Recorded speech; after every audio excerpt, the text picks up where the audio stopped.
My question is to Mr. Levy. How do we choose between moral and realpolitik? Let's say that we are in September and we have elections in Egypt. And let's presume that the Muslim Brotherhood gain and win the majority places in the parliament.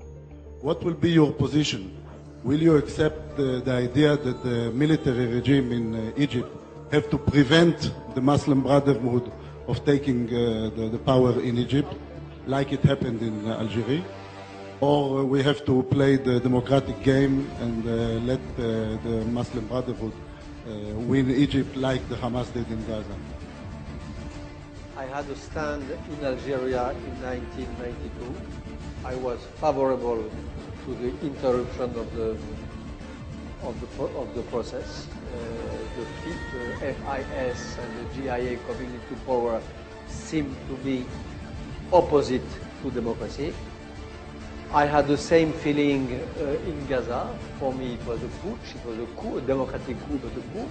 Hitler in 1933 was a coup, a democratic coup, but a coup. If Muslim brothers arrive in Egypt, I will not say democracy wants it, so let's democracy process. Of course not. Democracy, again, is not only elections, it is values. Barack Obama after Montesquieu. So you have to have the two.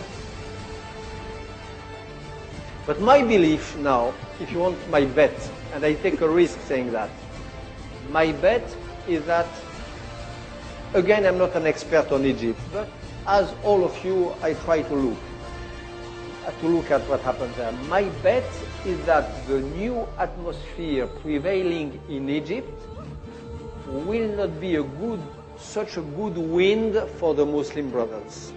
I don't buy the theory which is expressed here and there that the Muslim brothers are the only organized force, that they are the only one able to take advantage of the situation. This is not my prediction.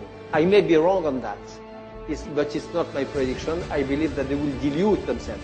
In Libya, which I know a little better, this I make a serious bet.